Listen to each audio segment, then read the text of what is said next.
Hello, everyone. Thank you for taking the time to join us today for the now third of 5 sessions on the future of primary care in BC.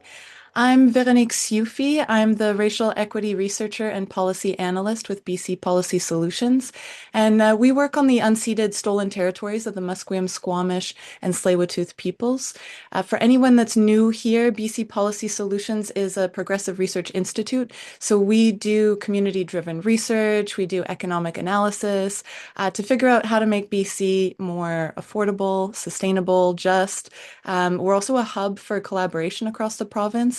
And then today's webinar, is all about the work we do of bringing that work directly to you. So this series is about the improvements to our healthcare system and our well-being that not-for-profit and team-based primary care can offer. And we're focused on this model because it's a great example of when we design public systems with equity in mind, meaning when we make sure our systems work for the most marginalized, they end up working great for everyone. So if you've tuned in all along, you've heard about the not-for-profit advantage in our first webinar. We had executive directors from 3 BC primary care organizations highlighting how their community-driven models allow them to, proactively address unmet needs and connect health and social care. Of course, they also shared the harsh reality that many of these proven programs are facing cuts in BC, partly because they're treated sometimes as temporary pilot projects rather than permanently funded services. So then, to see what a more sustainable model looks like, our second session looked into Ontario's, I'd say, thriving not-for-profit primary care sector. We heard from directors running community health centers on the ground, as well as Alliance for Healthier Communities that supports them at the provincial level. And Ontario's approach is really showing strong results, I think, precisely because they take a holistic, prevention-oriented approach. And then notably, some of their strongest outcomes are on mental health. And that's what we're here to talk about today. So our guest today, we've got from Canadian Mental Health Association, BC Division, Kim MacKenzie, Senior Director of Policy and Systems Transformation, and Stephanie Berenstein, Director of Recovery and Integration. We've also got Julie Zimmerman, who's the Provincial Director, Primary Care and Virtual Services at Foundry. And Foundry is a province-wide network of integrated health and wellness services for young people and their families. And then from Oregon, we've got Dawn Creech, who's the Principal Consultant and Chief Executive Officer of Creech Consulting Group. And I'll let Dawn introduce herself more fully later on, but just to say, we've invited Dawn because she's been involved in the primary care reform effort that's happened in Oregon. And Oregon has done much more than we have in BC to fully integrate mental health as a core service in primary care. And it's made a significant difference in terms of health outcomes. And, let me set the stage a little bit before we talk to our panelists. Mental health conditions in Canada have been worsening for over a decade, and the trend is accelerating. Today, mental illness affects more than 6.7 million Canadians. In fact, by the time people reach 40 years old, 1 in 2 Canadians have or have had a mental illness. And what makes this a crisis and not just, a really troubling trend is the gap between the need and the response. Funding is just not keeping pace. 1/3 of Canadians aged 15 years or older who report having a need for mental health care say those needs are not fully met. And then for children, the gap is 75%. And we can't really talk about this crisis without talking about who it hits hardest. So, we just talked about children, but poor self-rated mental health is 4 times more prevalent among Canadians in the lowest income group compared to the highest. And mental illness hospitalizations is higher in the most marginalized communities. And then for Indigenous peoples, the disparities are starker still. Indigenous youth are about 5 to 6 times more likely to die by suicide than non-Indigenous youth. And suicide rates for Inuit youth are, shamefully among the highest in the world. shamefully for Canada, I should say. So this is the landscape. We have rising prevalence, deepening inequality, and a system that was never really designed to meet this scale of need. So today we want to look at how mental health can fit into primary care as a core function and what that can look like in practice. And, what would it take to build that into our system at scale here in BC? So this is what we've invited our panelists here to help us think through. So we'll dive into that. And while I'm asking the panelists questions, please feel free to pop your own questions into the Q&A function at the bottom of your screen. And I'll be saving the last 20 minutes, 30 minutes maybe of the webinar today to get into those audience questions so you get a chance to participate as well. So with that, let me start with my questions for the panelists, and Kim, I'll start with you. Can you talk a little bit about how this crisis is playing out, in your work? How is integrating mental health services in primary care part of the solution to this crisis? And maybe a bit about what the current status of mental health services in primary care looks like. Thank you so much, Veronique. And hello, everybody. It's really nice to be here. My name is Kim MacKenzie. I'm the Senior Director of Policy and Systems Transformation at CMHA BC. My pronouns are she, her, and I'm calling in today gratefully from the Lekwungen Territory, colonially known as Victoria, where we have one of our offices from BC Division. So I really appreciate the question. And maybe I'll just start a little bit with an overview of CMHA, so you have an understanding of where and how we come to this work.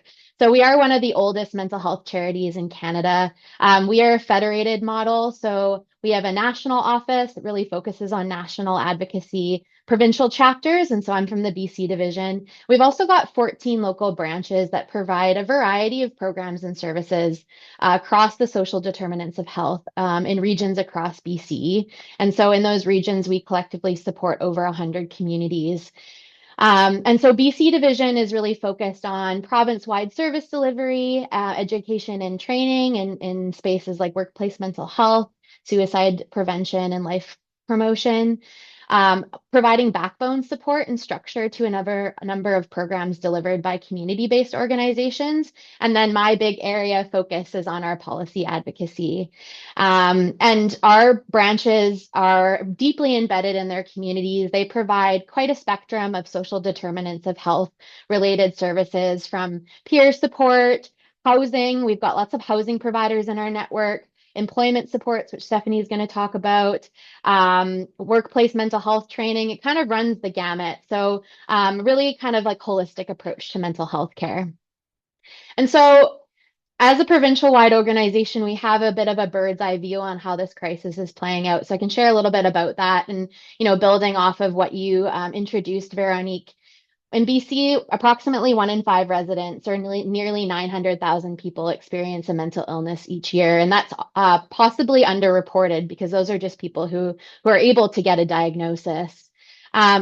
Just to add to your comments as well, Veronique, for a little bit more context too, 25% of people in BC will experience a substance use disorder in their lifetime. And we know that our rate of toxic drug deaths is more than double the national rate.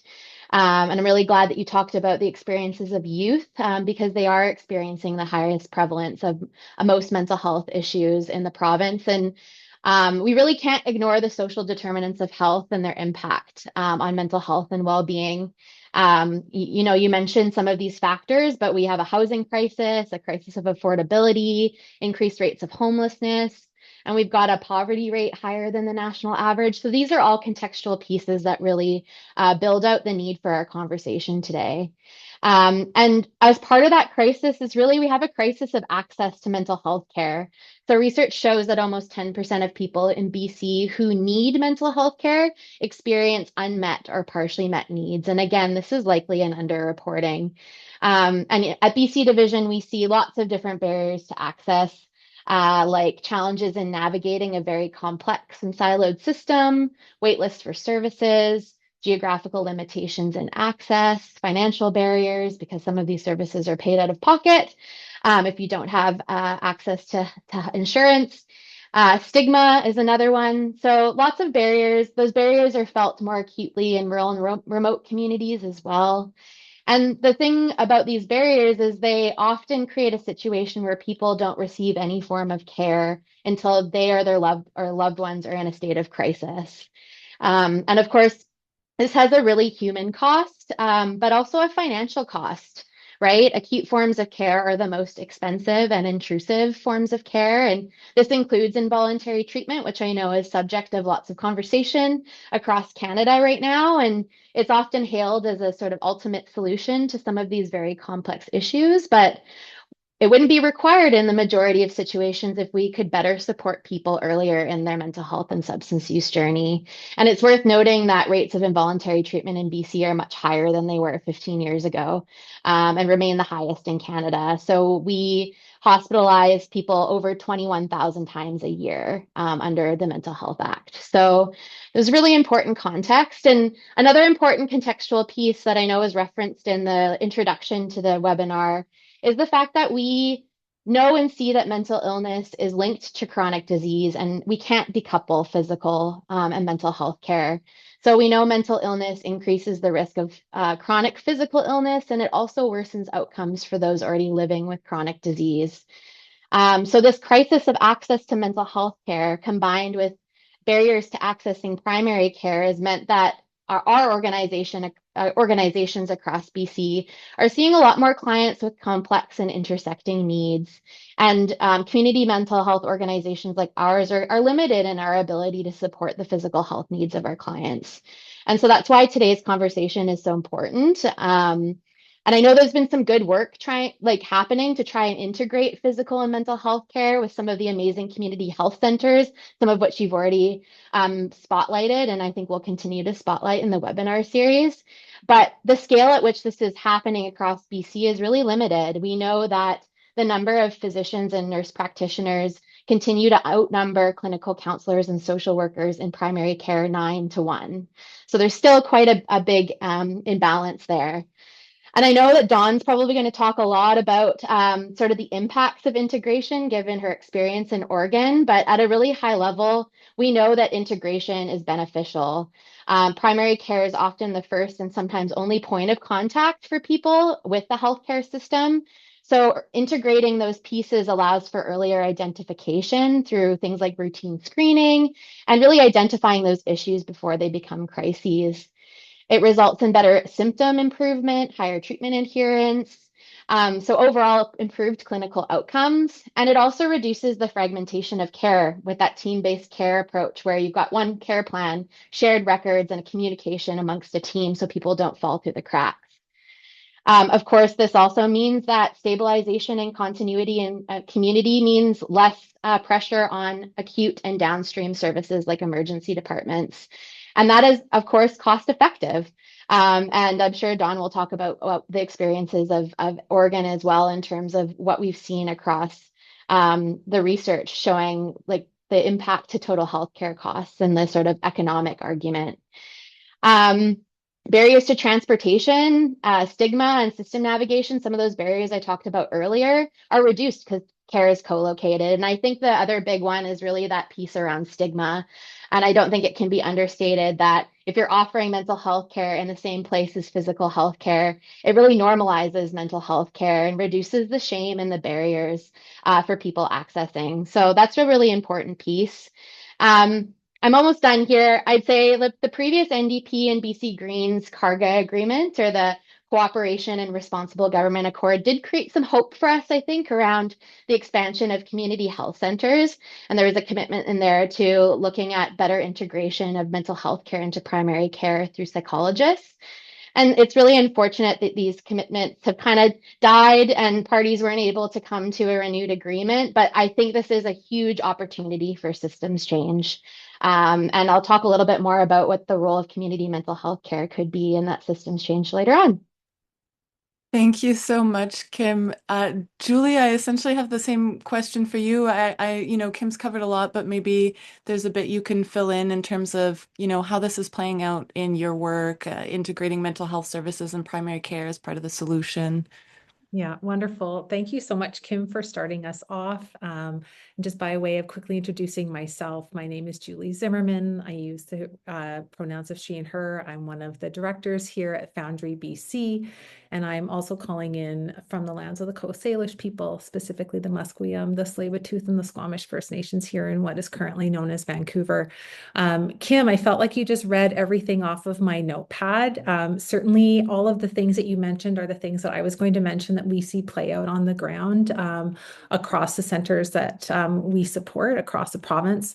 Foundry, I'll do a quick intro about it now, but I'll talk about it in more detail later on in our conversation today. But we support the health and wellness of young people between the ages of 12 and 24 across the province. We currently have 20 centers open with 15 more on the way. So someday we will have 35 centers open across BC.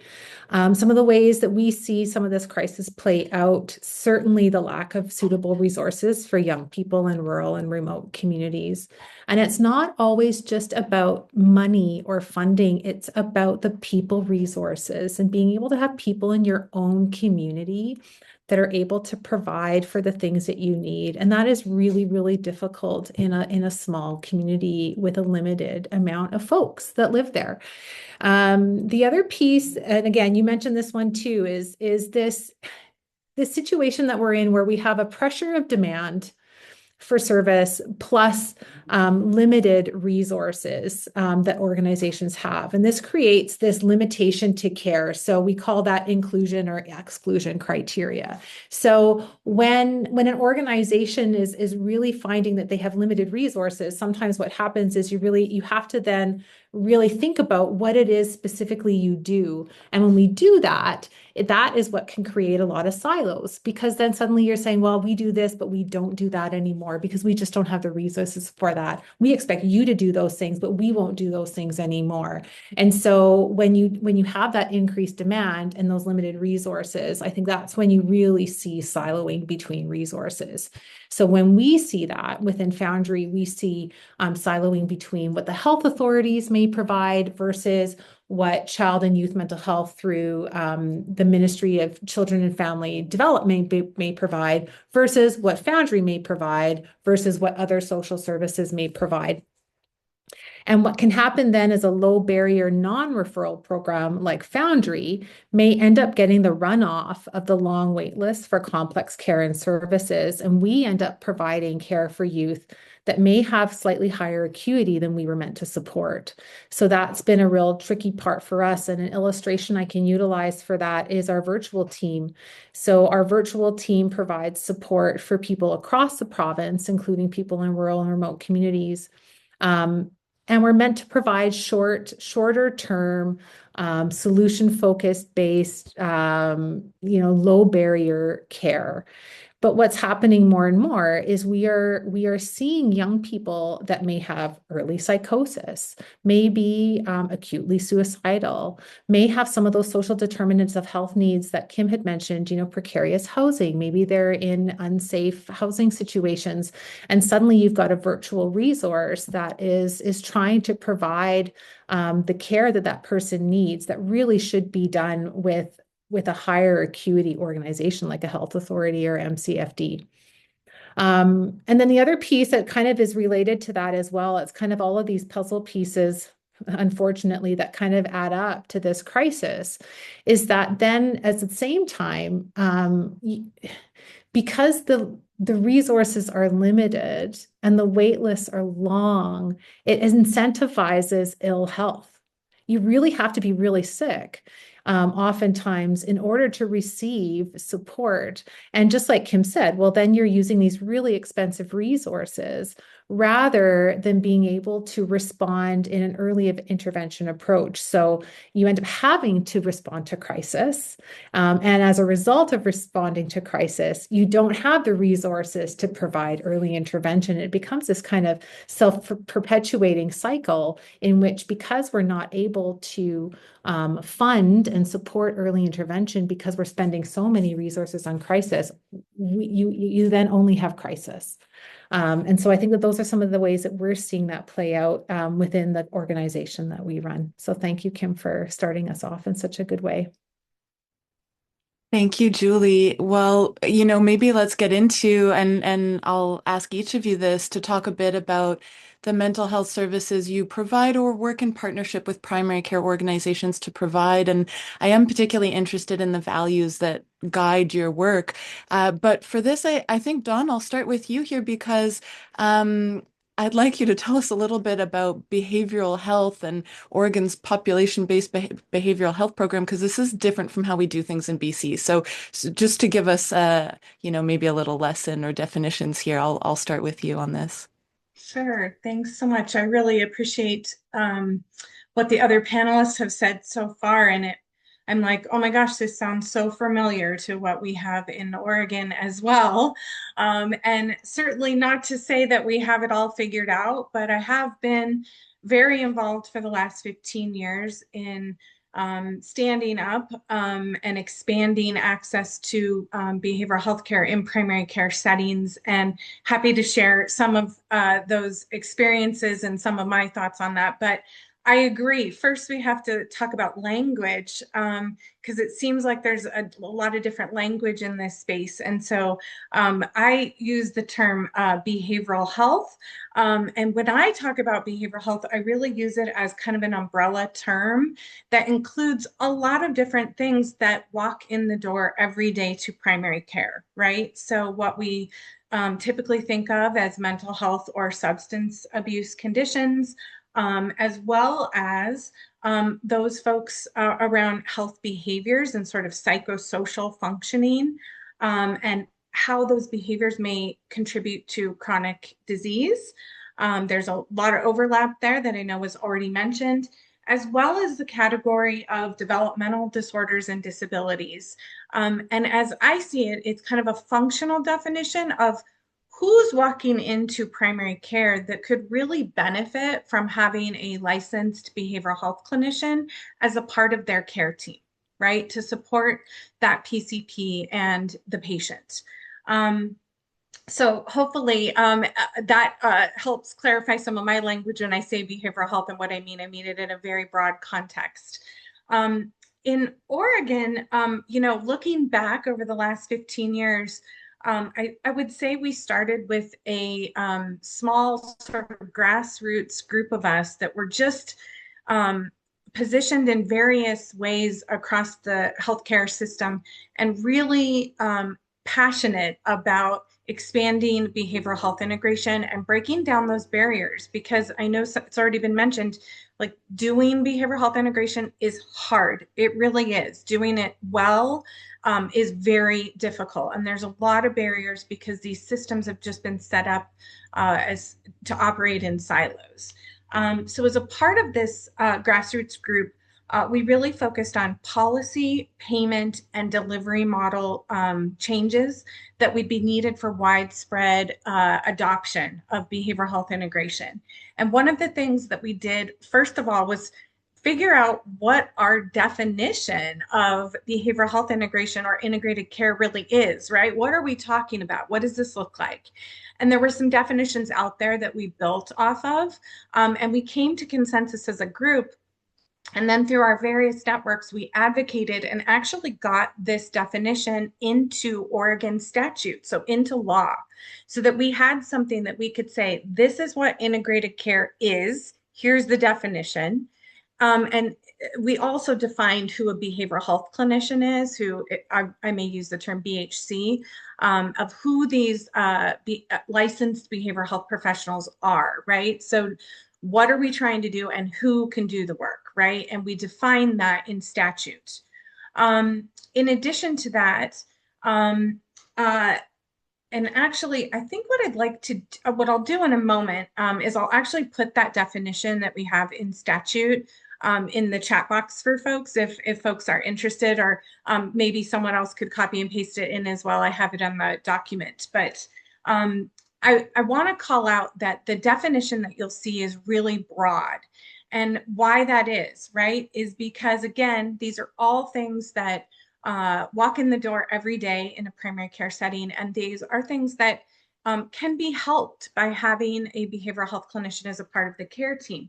We all know that the things that are driving the workload in primary care and the cost are things like diabetes, heart disease, chronic pain, obesity, depression, right? And these are all conditions that are heavily influenced by behaviors and lifestyle factors, right? And so because primary care, as others have pointed out, is often the front door or the first point of entry to the healthcare system, it is the perfect place to get that behavioral health support and really normalize behavioral health care. And to me, this is about a paradigm shift where we're not thinking about behavioral health care as only a specialty service, although certainly those higher levels of care are certainly needed. But we really think about behavioral health as primary care and prevention, which I think Julie very eloquently talked about, the importance of prevention, where we're screening and identifying concerns early and then connecting those patients and families to resources right away. As a matter of fact, the same day that they're in the office seeing the PCP.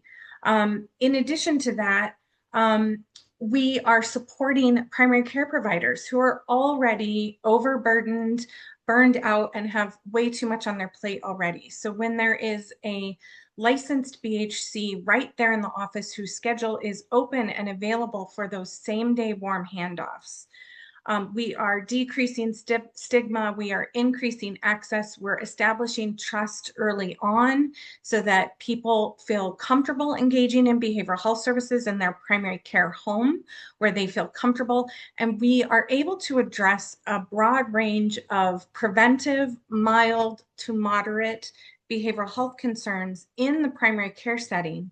And, hopefully then that helps free up some of the higher acuity services to address those patients who do have those higher level of needs, right? So catching things early, treating them in primary care whenever possible, or even acting as a bridge if there is a wait list to get into higher level of care. Often, if those services are in primary care, they can be the bridge, right? So that we're not just waiting for things to get worse, that we're able to provide supports early and prevent escalating needs.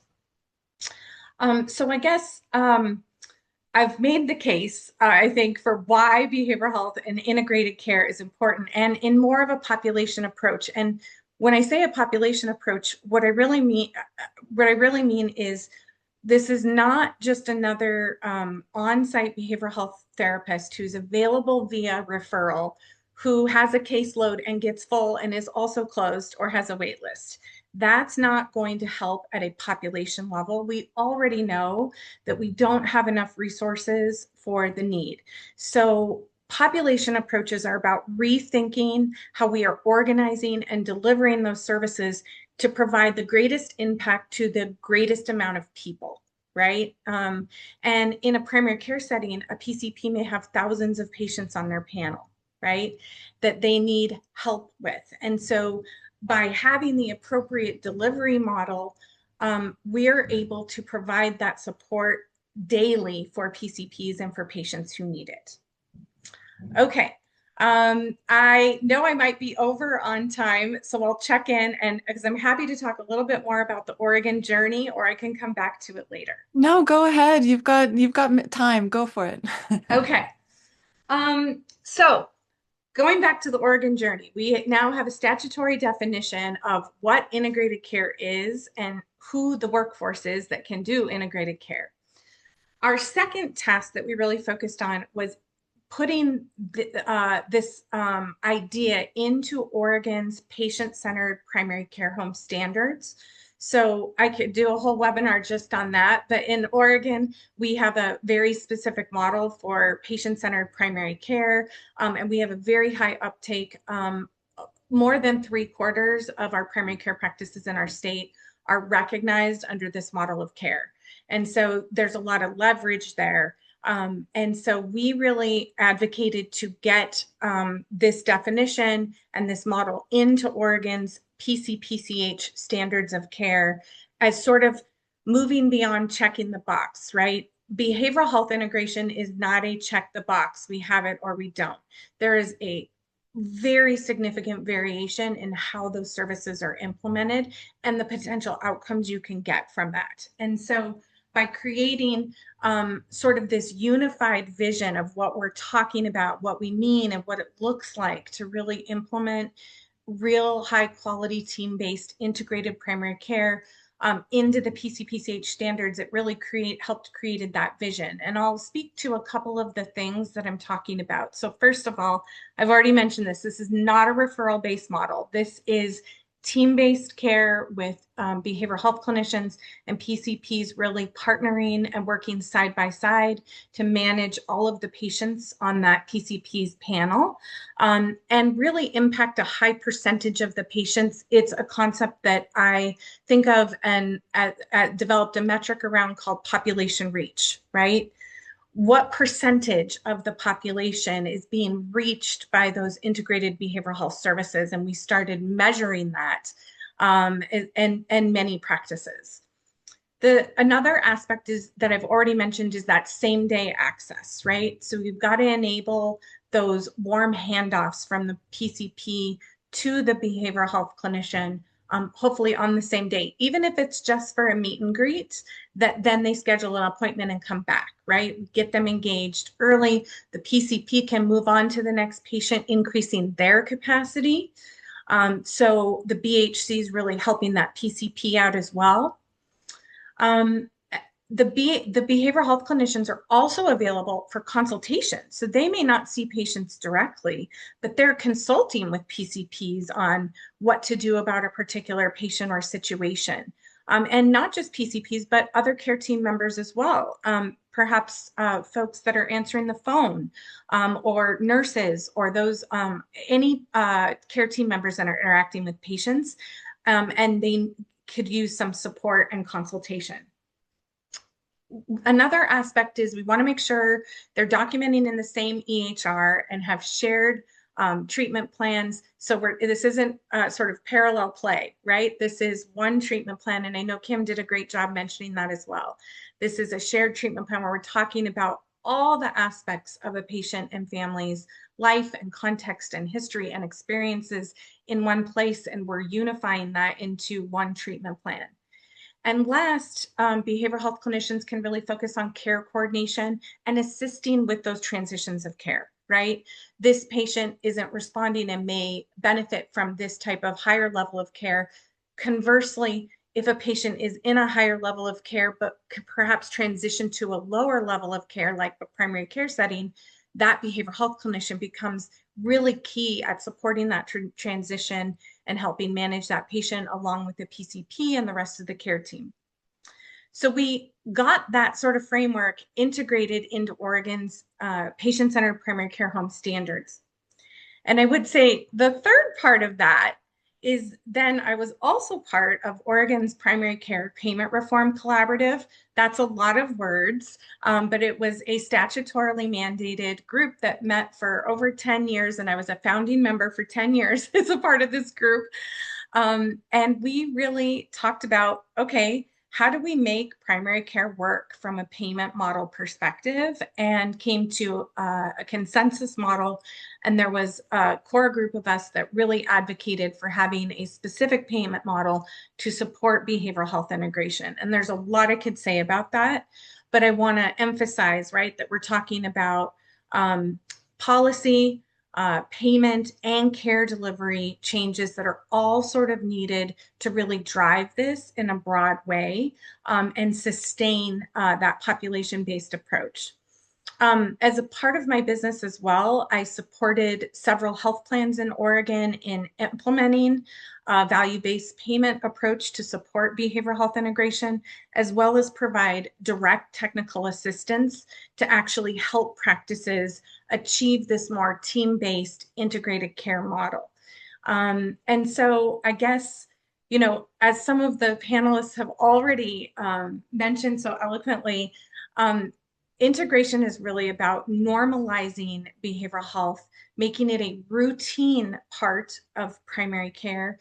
And I don't see it as a nice add-on. I really see it as what is needed, like core infrastructure to support and sustain primary care and PCPs in general. And I believe that if we can do it right, that we're helping address mental health access. We're helping address primary care access and burnout. And we're ultimately increasing access for communities, not just individuals, and really normalizing that. And I think also the equity perspective of that, where you've got rural populations or marginalized populations, when these services are available in their primary care home, they're much more accessible and less stigma as well. And so there's a lot of really good things that happen with that as well. So with that, I will hand it back over. Yeah, thanks, Dawn. No, I think it was worth taking a bit of extra time there just to really paint a picture of how much it can lower the barrier to access to have, mental health or behavioral health integrated into primary care, but also that the team aspect of it, having folks work as a team rather than the siloed care. So I really appreciate that. And we will be having, at the end of the series or sometime during the series, we've got health researcher Marcy Cohen is putting together a research paper to kind of describe, what that might look like to have, how having an expert on site, like the work that you've been doing, Dawn, can help transition and make sure that these practices are working well. But Julie, let me go to you and ask a bit, can you describe a bit about the kind of services that you provide at Foundry, or how you work in partnership with primary care organizations, and how that's evolved over time, the values that guide your work, that kind of thing? Sure. Thanks so much, Veronique. So Foundry, for those of you that may not be familiar, is an integrated youth service organization based in British Columbia. And our model of care is to care for young people between the ages of 12 and 24 and their families and caregivers.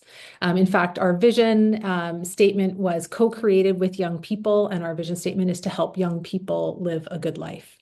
In essence, Foundry's model reimagines youth care as integrated, collaborative, and person-centered, removing the need for referrals or navigating multiple disconnected services. So some of the tenets of our service is that we are an integrated youth service. So services aren't just co-located, but they are intentionally integrated. So that means that providers work collaboratively, they share information with consent, and they align around each young person's goals rather than operating in isolation. So the intention is that the multiple organizations that may support a young person's health or wellness journey would be integrated and on-site together, working under the umbrella of Foundry with the young person. So the young person would never know whether or not that person is part of the community services of that region, whether they're part of the health authority, whether they're a part of the Canadian Mental Health Association, that when they walk into a Foundry center, that all of those services are Foundry.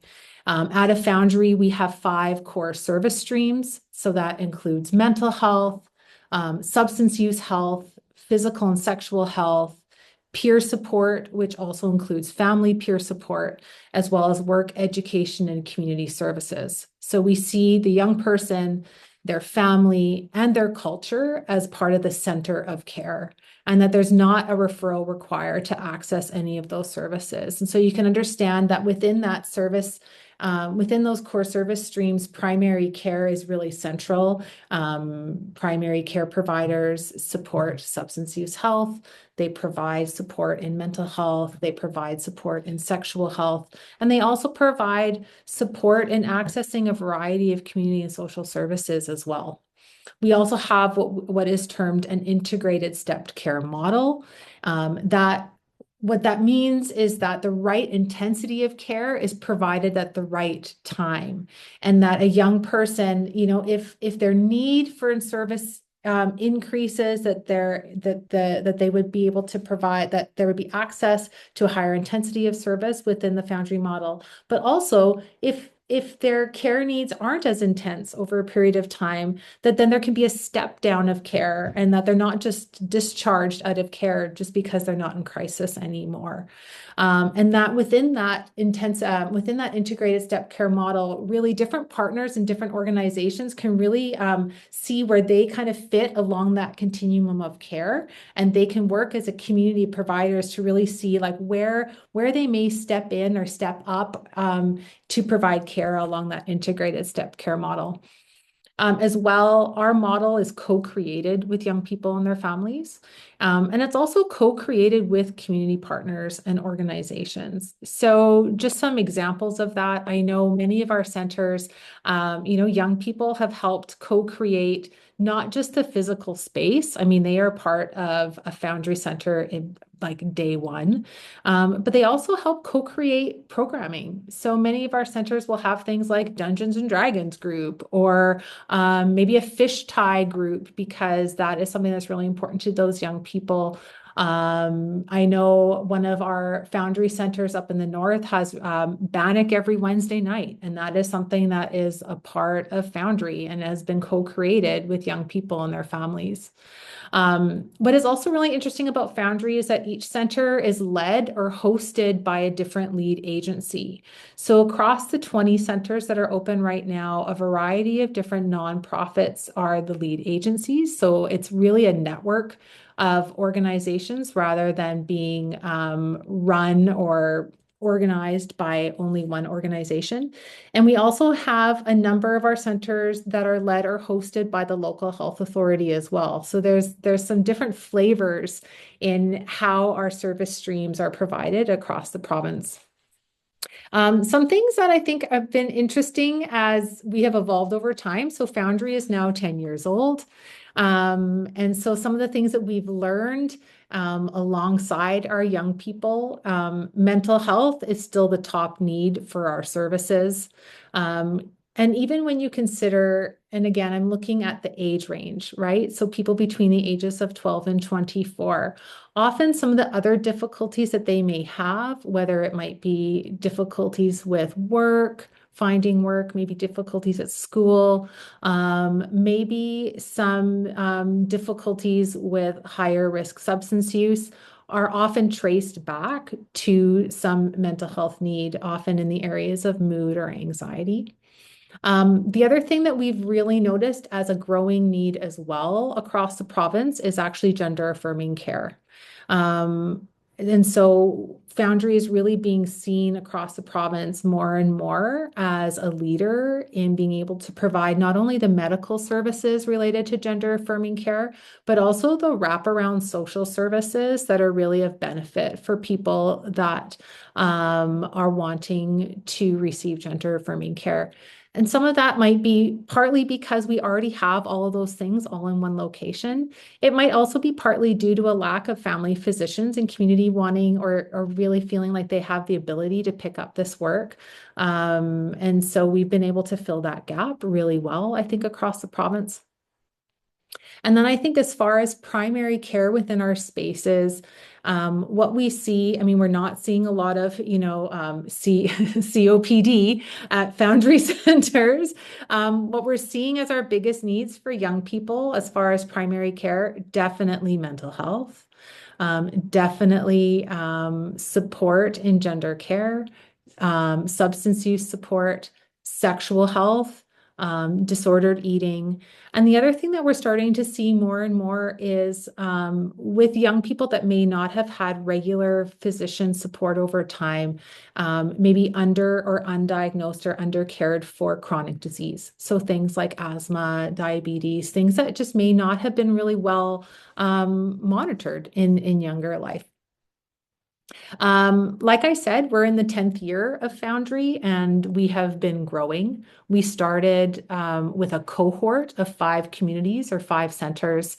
Now we're at 20 and building up to 35. So really we've been working from scaling up from a grassroots model to a sustainable provincial model. And what's interesting about that is when Foundry started with 5 communities, it really was the stone soup model of integrated care. So if anybody has ever read the story about stone soup, this idea that different community partners would bring different things to the table to contribute. And so different resources that were available through the health authority or through local nonprofits or the school district or different organizations, they would bring those things to the table. And I think the positive thing about that was that that the community had skin in the game. and that it was a true integrated model. Some of the challenges over time with that as we've grown is that that can also create a lack of consistency and equity across communities. So those communities that may have already had things, then there were lots of things to contribute to the center. And those that may not have had things on the ground then have less things to contribute. And it also has allowed different entities, larger organizations such as health authorities and other ministry funded organizations, to not necessarily have to consider provincially what their role in the model was. And so that's one of the things that's really shifted. And I think the other piece that's really shifted over time has been the role of Foundry within the primary care networks. So that is a model here of providing primary care in a community-driven way. Now, with the model growing out to 35 centers, there's a need to adapt expectations across organizations. So things like funding to ensure that best practice and evidence-based models of support are executed well, and that there is a shared responsibility across organizations. And with that, that there's a shared funding and resource model to go with that. What we've seen provincially now is that Foundry is now being seen as a leader in supporting and resourcing for youth, but without the ongoing integration and support with larger partners like health authorities, primary care networks, and child and youth mental health, it won't be sustainable over time. And what could happen is those non-for-profits that put their hands up to lead these agencies for centers could be left holding the bag and not be left, not being able to provide that expected support. So sometimes the difficulty with integrated care is everybody's in initially, and then when times get tight, it's easy for everybody else to pull out, except for that one that put their hand up to host to begin with. So those are some of the things that I think we've seen as far as how we've grown,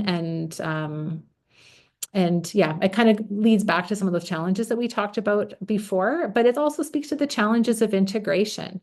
One of the things that I often say to communities is integration of services, of partners, of organizations, of funding resources is actually really, really messy.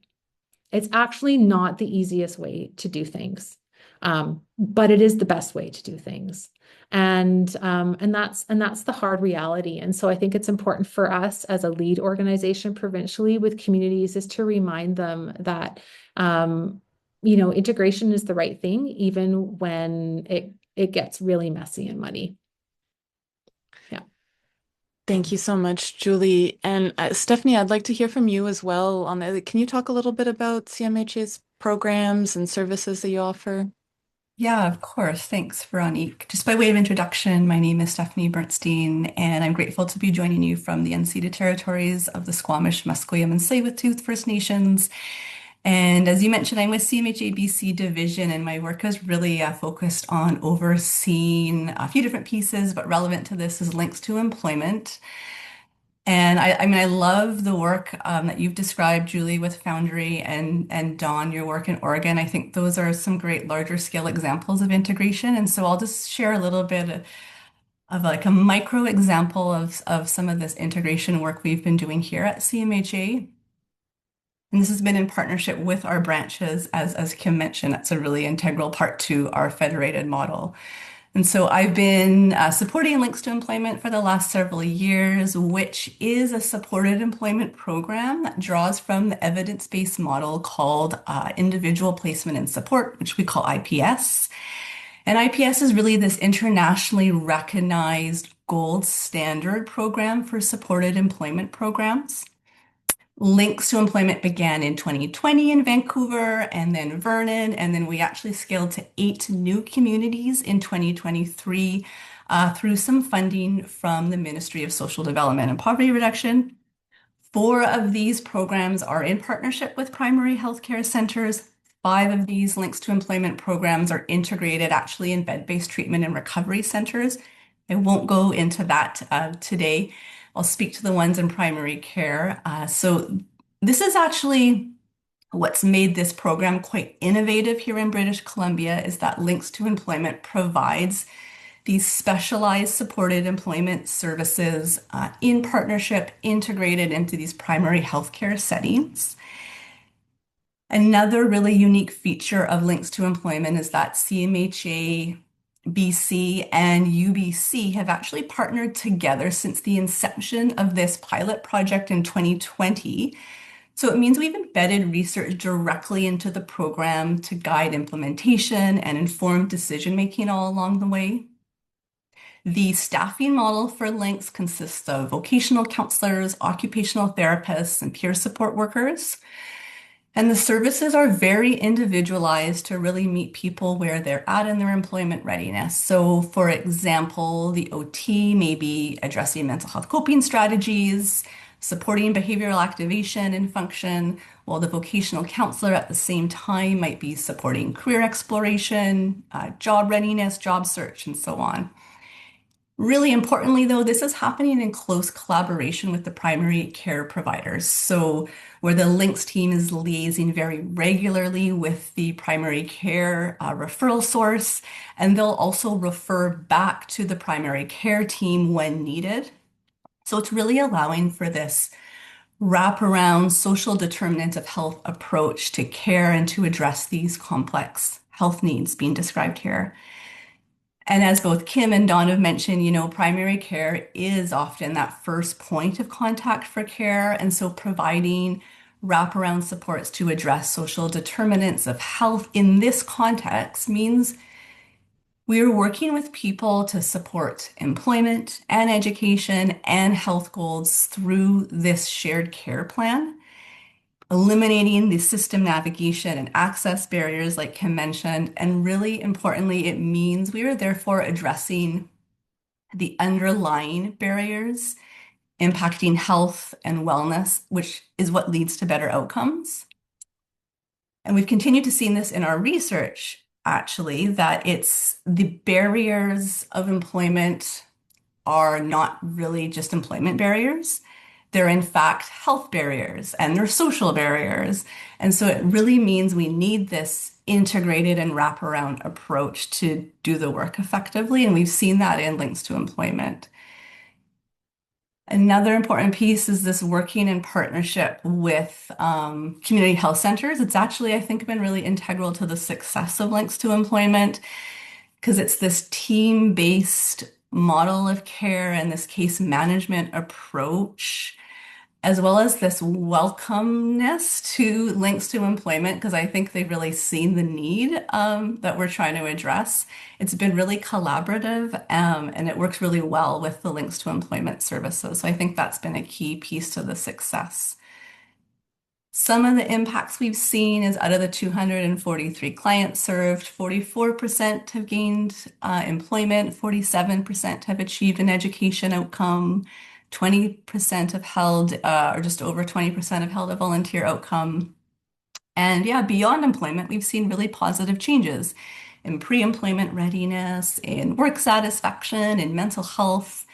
And actually, in fact, from the phase 1 research, so there's multiple phases. So this is data from 2021 to 2023. 52% of participants saw an improvement in their depression, and 45% experienced improvements in their anxiety. So that's really showing that connection, I think, between employment and health. And clients also report improvements in their confidence, in their hopefulness, and motivation, and overall quality of life. Many describe a renewed sense of purpose, of meaning and belonging. I'll just share one quote from the research that really resonates for me. This participant said, "I didn't expect that finding employment could change my entire life this much.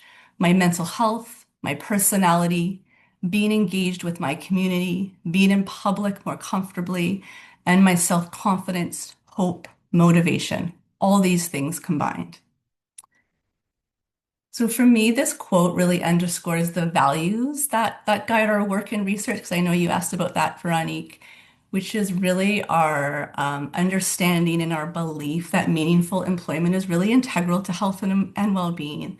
It does provide this sense of purpose and connection to people and to community, and it can improve socioeconomic status, which we know improves quality of life. Another core value that guides our work is quality of services, which I don't think is always at par with physical healthcare services when we think of mental health care.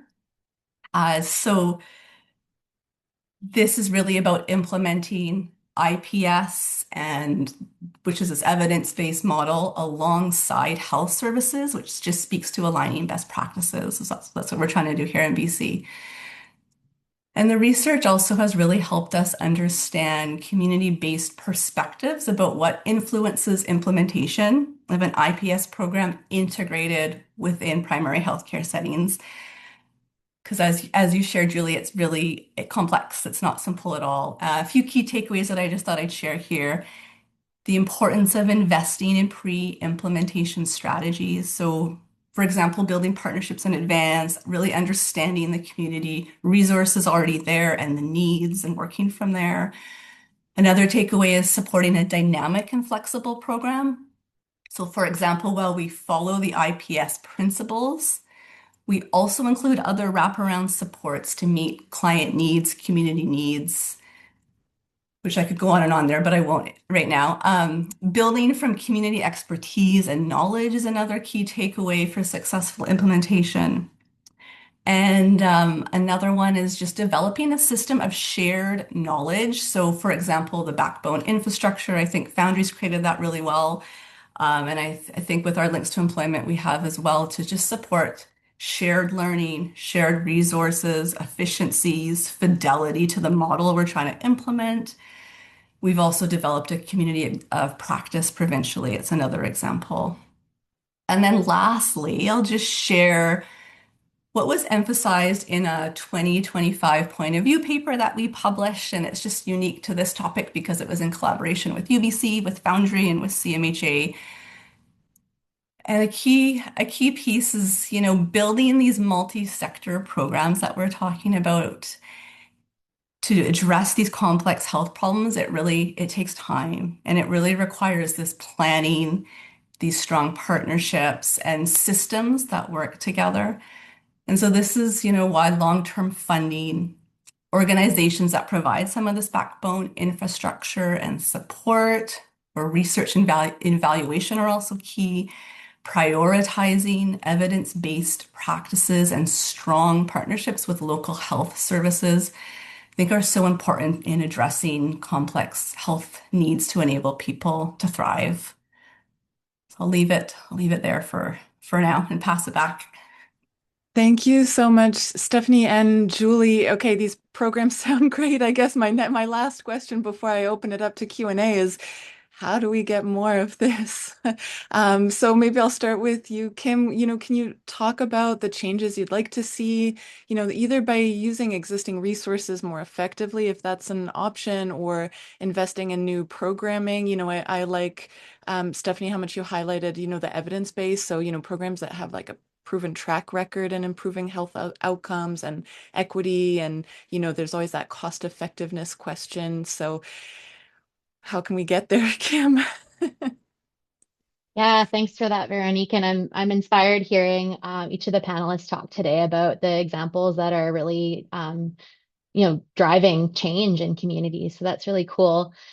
Maybe I'll first talk a little bit about some of the challenges stemming from how community healthcare is currently funded, and where we might play a role in more integration and where we kind of are. I mean, Stephanie has a really good example there with links to employment, but kind of coming back to the theme of like the nonprofit edge. And I also will talk a little bit about some enablers to be able to provide more patient-centered, cost-effective care, and what we should be thinking about in terms of like long-term systems change and sustainability. So, I mean, at a high level, the community mental health sector funding is quite siloed. Obviously, that can result in siloed services. And I really like, Julia, how you mentioned that limitations and resources can lead to that inclusion exclusion criteria, which also really drives silos. And funding for community-based mental health programs is quite separate from funding for primary care. And we see a smattering of funding sources: health authorities, provincial ministries like health, BC Housing, social development, and poverty reduction. So it's quite a tapestry. And I think this often results in barriers to strong connection between both primary care and community-based mental health care, despite, us really talking about that many clients have coexisting needs there. And a really good tangible example that I can give from our branches is it can sometimes be really challenging for supportive housing providers to facilitate access to primary care for their tenants. And so you have these frontline supportive housing workers stuck trying to have their tenants' physical health needs be met with limited resources. And that's something I'll just flag. Maybe we can come back to, or just as a potential enabler. What does it look like to bring primary care to where people are at, right? Maybe something more like a more mobile version. And I'd say, despite all these challenges, community mental health organizations like our branches really are able to maximize investments by, again, drawing on those partnerships that Stephanie talked so much about, and Julie as well, to kind of build a holistic suite of services in their communities. And again, different communities have different levels of services. But I think these partnerships are so key. And a lot of these organizations have these partnerships in spades because in the context of limited resources, we have to work together, right? I think the other thing I'll flag, and I think there was a question in the chat about like, what are some of the challenges in resources? Are there examples? And a lot of community-based mental health organizations often rely on time limited year-to-year funding that isn't sustainable, and it makes it difficult to plan for, difficult to retain qualified staff, and can often lead to the disruption of continuity of services for people who rely on them. And a really tangible example that's on my mind right now is the Community Counseling Fund. It's administered by the Community Action Network, and it provides 44 community-based organizations across BC with funding to provide free or low-cost counseling to hundreds of thousands of people. And that funding is running out next week, and we don't know where that funding is, what that's going to happen, what's going to happen to that funding into the next fiscal year. And so this is actually the closest we've gotten in BC to a publicly funded counseling and psychotherapy program. And so these are the types of things that organizations are really struggling to sustain with the lack of long-term funding. So we know fragmentation is an issue and funding sustainability is an issue. And I really love hearing about the Foundry's experience in this. And I think there's lots of things for us to learn there. And I also wonder about the role of community-based mental health organizations in looking at similar models to support adults in our communities. If primary care is the missing link for a lot of community-based mental health organizations that already provide this amazing suite of holistic wraparound supports, what could it look like to bring primary care in-house? It's like a cool vision idea that I think our branches talk about a lot. Like how can existing community and mental health resources help support like the function of a behavioral health clinician that you talked about in Oregon, Dawn? And these models do exist. They're extremely limited, and right. But a good example is the Community Health Center in Victoria, run by Kool-Aid. There's a lot we can learn from these organizations, and I just really dream about this like integrated primary care hub for adults that can leverage existing partnerships and relationships and the existing client trust and rapport in organizations that already have built relationships, as well as the nonprofit nimbleness and flexibility. So I don't think there's one size fits all solution for every community. There are communities that have existing community-based mental health organizations that have the capacity, infrastructure, and expertise to do something like this, and other communities may be better served by stronger connections with existing primary care providers through enhanced partnerships similar to the Links to Employment program. So that's just it's a vision that I think we can do because there are really good examples like Foundry that we can build off. And I'm really glad that Julie mentioned stepped care because that's another, I think, enabler I think we might want to think about when we're thinking about how we pull something like this off. Stepped care is important, I think, in the context of visualizing what this could look like for an integrated adult hub, but also for the broader mental health system. So as Julie mentioned, it's about matching the level of service intensity to client need and making sure that there's infrastructure to support kind of the moving up and down of the continuum, like case management with really good, strong clinical oversight. So, a stepped care system might start with like less intensive services like self-directed skills building, coaching, CBT-based coaching, like bounce back as an example, peer support, but then also build in those other levels like counseling and psychotherapy delivered by our registered clinical counselors and social workers. And then, of course, another tier being the more clinical psychology or psychiatric care that's required for folks who need it. And I think, this way of delivering services has been proven to be more client-centered and cost-effective, really by leveraging allied mental health providers. And I think also bringing psychology and psychiatry into community also has huge benefits too. And I think there's a big opportunity here, both within organizations like CMHA BC, and this is something we're currently exploring ourselves, and within the broader system to kind of realign services and reimagine how services are delivered to better meet people's needs. And the final point I'll make, and it's kind of building off of something that Stephanie talked about and Julie as well. If we are looking to build a network, which I would love, of integrated mental health and primary care hubs for adults, looking to Foundry and looking to CMHA BC's experience of having that centralized backbone infrastructure is so important. We need good data, we need strong evaluation, enabling research, communications and marketing support, and an ability to sort of coordinate at the systems level. And I've seen this firsthand as well in my own portfolio, which I haven't talked about much in terms of crisis care. And CMHA BC oversees a network of community-led crisis response teams, 7 of them now, all delivered by community-based organizations that are local to their communities. And CMHA BC is there to provide support around training, program fidelity, evaluation, research integration, and sort of the big systems advocacy that a lot of smaller community-based organizations, don't have capacity to do. And so I think that's a really important piece of the puzzle when we're thinking about building out different systems of care. So yeah, I guess to recap, I think there's ways we can use resources more effectively to deliver primary and mental health care. We can leverage existing nonprofits in community that provide community mental health resources to deliver that integrated primary care, or partner with existing primary care in those communities to really provide those social determinants of health wraparounds. And there's really good examples of how we can reconfigure mental health care to better meet people's needs and also really drive that cost effectiveness and long-term sustainability. That's a really great roadmap and a comprehensive one in a very short amount of time. So that's very impressive. But I wonder, Julie, did you want to add anything to that in terms of, some of the limitations you might run into or changes you'd like to see that maybe, you either want to emphasize from what Kim already mentioned or that Kim may have missed?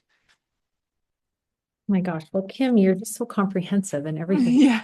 What do I have left to say? I noticed in some of the questions in the chat too, that there were some questions just around funding in general and creating networks, creating systems of care. And certainly as Foundry has grown, I think that has been a consistent piece of learning and evolving that we've had to undergo, because it's not always that there's not funding. It's often that the funding doesn't fit. And that certainly has been part of the experience that we've had with primary care funding in particular. As far as the Foundry funding goes, our base operations funding doesn't actually include primary care funding. It includes some base operation positions, and then there is an expectation of in-kind contribution across different organizations. And what that resulted in those first few years of the Stone Soup version of Foundry was that we had this patchwork quilt of funding to try to support primary care in centers. And what that created was an ineffective and inequitable situation. And then the province included Foundry in the primary care network funding. And as many of you may or may not know, that ended up being of benefit for some Foundries and not for others, based on how those primary care network committees chose to spend that funding, or whether or not that funding was already allocated before a Foundry came into those communities. What we were able to devise, which I think is helpful just for the learning for others, but also kind of comes with some challenges, is that we were able to advocate to the Ministry of Health directly to basically allocate PCN contracts directly to Foundry centers, which has allowed us to sustain some primary care, but it's still not a total solution. One of the reasons that that still has a challenge for us is that although we can now have a contracted model of primary care, that contract is really based on outcomes related to attachment. So attachment means like who is on that physician's panel or caseload, rather than access. And so that might be something that we're going to need to be looking for, advocating more and more to the government as they continue to work out how primary care is out, like how it kind of works within a community, and what are actually the outcomes that are most effective for health. Is it actually attachment, or is there an access indicator here that is also really, really important for us to be able to monitor and advocate for provincially, which I think is actually really important. I think the other piece that's kind of come up across this conversation is around what are the opportunities and challenges within kind of governmental organizations, whether that's the health authority or others, and what are the challenges and opportunities for nonprofits within this work? And I think the work of CMHA was and especially like the IPS work that Stephanie, that you talked about, really kind of talked a lot about the benefits of how these things can come together. What we've noticed in Foundry centers is that those centers that are led by nonprofits, they have the benefit of nimbleness. Like they can move, they can strategize quickly. They don't have the same mandates or expectations that health authority run centers have. What health authority run centers have as their advantage is infrastructure. Infrastructure can be really helpful. Sometimes we call it bureaucracy, but it allows us to have bandwidth and bench strength to be able to create really complex organizations and have the things that they need behind them to work and function. And I think what we've learned about how primary care has evolved over time within our centers, and this kind of goes back to something that Kim, you talked about as a bit of your dream, is that within those health authority centers, we're working on embedding and helping health authorities learn how to use social services and how to embed social services in health. And in those nonprofit run centers, the learning curve is about how to embed primary care into social services. And that is a really, really big learning curve for social services that I think we need to really attend to if we're looking at trying to do that in a larger way across the province, because the primary care landscape is a whole other planet than social services. And it's really important and incumbent on us that understand primary care to be able to then teach, inform, and support social services to be able to effectively team up with primary care, especially when they are the ones that are hosting that service, because it's a complex planet. Primary care, how you recruit for it, how you fund for it, the ramifications around the data that is required, the responsibilities of a primary care provider within those spaces has been really something that, now that we have more primary care providers in our centers, that we're really having to wrap our heads around. And then I think just the thing that I would love us to kind of to think about and ponder on before we get to Q&A. And again, it's I'm saying it a little bit different than Kim, but I think it has the same flavor. And that is, I think back to 6 years ago, 5 years ago in COVID, and I was a manager in a health authority in the middle of a crisis. And one of the things that I think COVID showed all of us, whether we were in nonprofit, whether we were in a larger organization, whether we were a for-profit organization, is that it's actually really possible for us to be nimble. It is possible for us to be responsive, and we actually can work in integrated ways for our communities. Like it's possible because we've already done it once and we can do it again. One of the things that we have to consider is what do we need to let go of to make that happen? Some of the things that we might need to let go of are actually some of those individual mandates that kind of confine us to be able to work together in service of health and wellness of people.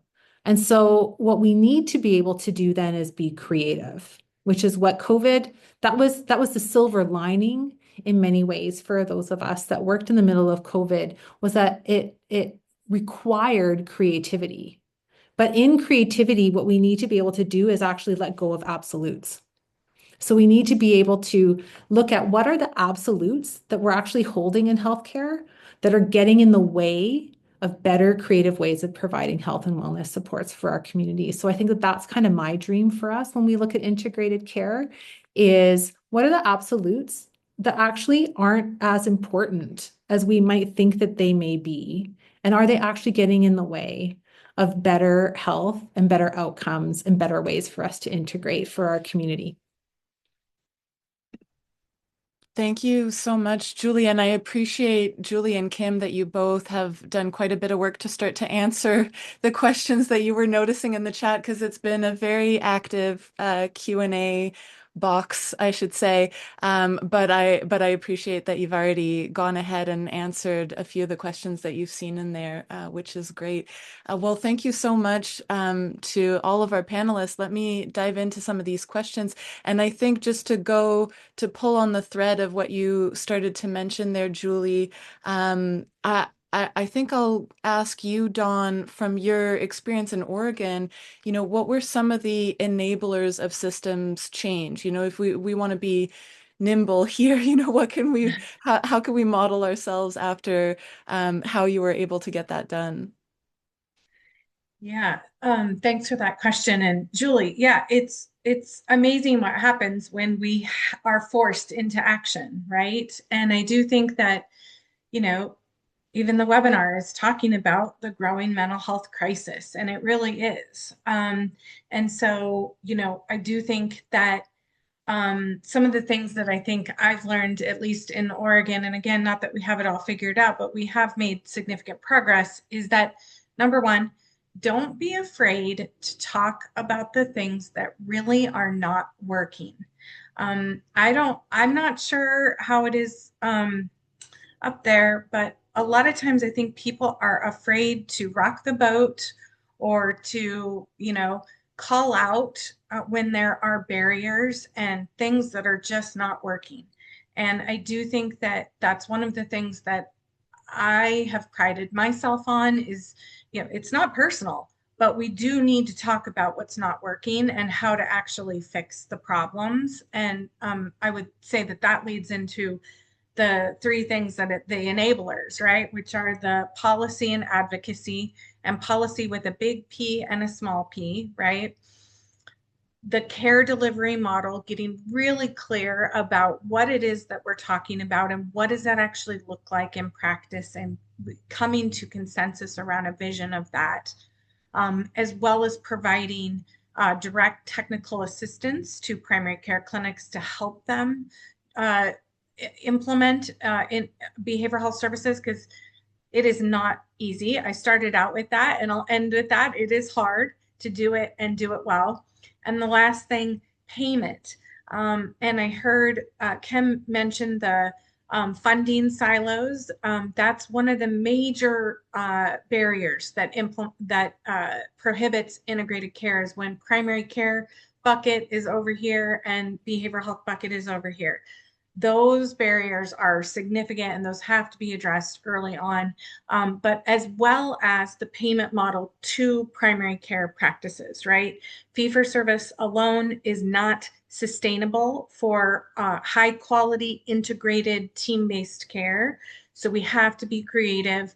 It costs a lot. There are startup costs as well as ongoing sort of financial sustainability costs. So those are probably the 4 points I would leave you with.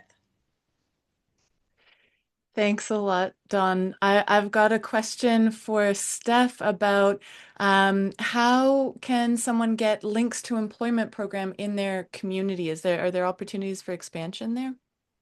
I love the question. Unfortunately, not at this time. We're tapped out with our funding, and it goes until March 2027 for the programs that are currently existing across the province. I'd be very happy to speak to anyone offline just about our learnings and maybe ways we can advocate together, potentially writing to your MLA or other ways. So it's something we are working on. Great question. Thank you. Please reach out. Yeah. Well, a good call to action. Okay, so I've got a few questions, a few different questions, but I think they hover around the similar, really it's a question that's asking about social determinants of health. So, a few of you touched on social determinants of health, like housing and, I mentioned poverty in the outset, but Kim, you mentioned that as well. And social prescribing, which we did talk about, we saw that a bit with Alliance in Ontario, but I wonder if anyone feels like jumping in about the connection between social determinants of health and this integration of primary care and mental health, because it might be a term that folks are unfamiliar with. I can start off a little bit. I think it's a great question. I saw it there in the chat as well. So at Foundry, I mean, we try to be able to look at the whole person. And when you look at the whole person, you then look at what are all the things that may be protective or enabling factors for their health and wellness, and what are the things that may be more challenging, and as that relates to the social determinants of health, right? So the social determinants of health for those that may be less aware, the things like, do you have access to education? Are you sustainably housed? Are you safe with the people that you live with? Are you a part of a equity denied, equity deserving population? So what are the things that may be contributing to your health that are social, and what are the things that may be taking away from your from your ability to be as healthy as other people around you? In the area of social prescribing, I think one of the things that we do really well within the model of Foundry is that I would say that the physician prescribes like a social prescription, but what they can actually do, I think, is even all the much better, which is they can walk a young person down the hall to somebody that might be able to connect them into a group of people that might be doing a trail walk, or they may connect them up with a peer support worker that can tell them about their own lived experience, and how they got through that. They can connect them right away to drop-in counseling. And so like in that way, they don't have to worry about the social prescription, because all of those services and supports are within the same building. And so that's one of the ways that we've been able to do that at Foundry. And I think the other thing that's related to the, not so much social prescribing, but one of the things that we keep hearing over and over again around what the youth find of benefit to Foundry is it's less and less about like, I got mental health support. Oh, I got help with my substances. It was, I found a place where I felt safe. I went to a place where people, I felt seen, I felt known, I felt cared for. And it's those, it's those pieces of wellness around belonging and meaning and connection and community that I think young people are saying were of benefit when they went into a Foundry Center. And I wonder how, I mean, those are social determinants of health. How do we incorporate those things in our institutional ways of providing good health care to our citizens? Thank you, Julie.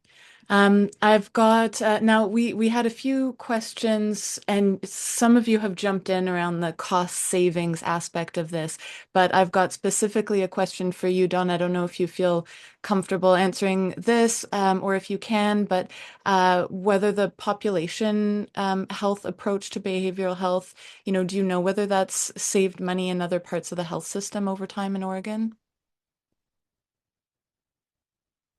Oh, you're muted. Yeah. Sorry, I was on mute. Yes, and I was typing away in the webinar chat box. Uh, it Oregon has done a comprehensive evaluation of the patient-centered primary care home program in general, and that has showed significant cost savings. I actually believe maybe your fifth webinar coming up in April is going to talk more about that. They were able to show some mental health cost savings as well, but I'm not as comfortable in talking about the exact methodology of that research study. I do know that there's plenty of research out there showing the benefits of integrated behavioral health and particularly for people with chronic medical conditions as well. They are very costly to the literature is really consistent that about 2 to 3 times more if they have a chronic medical condition and a behavioral health condition, as opposed to just a medical condition without a behavioral health condition. So to me, the cost imperative is there for integrated care and established well in the literature, but I'm not aware of any specific numbers from Oregon. Thanks so much. And thanks for mentioning. Yes, I was going to sign off with that at the end of the webinar, but we do our last webinar in the series, the fifth webinar at the end of April, is going to be with some folks from Oregon who will dive deeper into that question around, particularly around cost savings is going to be the focus of that webinar. So thanks for plugging it for us, Dawn. Okay, I think I've got more questions left in the chat than we can answer in 5 minutes. So what I might do is I just want to save a few, 1 minute each for you to say, what are having checked out some of these questions, what are what's like the last thought you'd like to leave the audience with before we end the session? And maybe I'll go, in order that you appear on my screen. So I'll start with you, Kim, and then Julie, Dawn, and Stephanie. Thank you, Veronique. And yeah, thanks to all the panelists for such a great discussion. I'm learning so much. I've taken like a gajillion notes. And thanks to everybody for tuning in. I think I'm always inspired by the communities and organizations that try to be the change they want to see in the system. So like Dawn, you talking about your work starting with like a small group of grassroots folks in Oregon. And I think Foundry is a good example of this. You started something, you built a model that works, you showed government it works, and you've been able to scale up and scale out as a result of that. And I think as we move into a period of fiscal restraint and retrenchment, we, back to the term, have to get creative. And we can't necessarily rely on government to be the innovators. I think we have to be the innovators and show government what works. And I think grassroots organizations and community nonprofits are historically good at this. Being so connected to their communities and what they need and having that flexibility and nimbleness. So I think my last word would be like, let's experiment. And when we do, let's kind of think about those big enablers that we talked about today to be able to tell the story we need for systems change and for that like long-term sustainability and advocacy piece. Yeah, Julie? I would just reiterate that it's important for us to be creative and to not rely on the things that we knew in the past. And I think too, Dawn, something that you said that I think is also relates to that creativity is we also have to ask the questions about what hasn't worked and why, so that we can come to a new understanding of what does work. We also have to let go of the things that may have worked in the past that no longer work. And I think the other lasting word I would say is, I think if we want to make change, we all have to be willing to learn and evolve. Every part of the health sector, whether it is a large governmental organization or a nonprofit, has something to give and something to add. And so it is imperative on all of us to see each other as partners and not as competitors, and to be willing to sit at that community table and contribute what we can to make a difference. That's great. Thank you, Julie. Dawn? Yes, I'll keep it short and sweet and make sure to give Stephanie time as well. I think my parting thought is really that, I see behavioral health integration as a core component of the future and survival of primary care. So I believe, we have to stop treating it like it's sort of a nice to have add-on and really view it as a core primary care function and service to expand access to communities. Yeah, and I Stephanie. think, sure, just add on quickly, absolutely, Dawn. And I really see mental health and behavioral health interconnected. And then more broadly, I think we need to see health as mental health and physical health and spiritual health. And it's just about time we do better from that perspective. So it takes a paradigm shift in terms of how we are seeing health as a collective. There are some great solutions already, as we've described. And so how do we be creative and nimble together and move forward? We don't have to reinvent the wheel. So Thank you so much. Thank you very much. And, what a wonderful group of panelists. I'm glad that you folks got the opportunity to talk to each other and trade notes. It's been really great listening to you. And I appreciate folks in the audience who have stayed all the way through the hour and a half. I think that shows how interesting this is for everyone. We've got 2 more sessions to this series. We've got one on nurses and nurse practitioners taking on more of a leadership role in team-based care. And then our last one on Oregon's model, which has already been plugged into the chat. And so I hope you continue to join us. These webinars are recorded and the recordings are made available on our website. And so you can always come back and watch them afterwards. Thank you so much for tuning in live, though. And thank you again to our wonderful panelists for sharing all of the work that you do with us today. Thanks, everyone.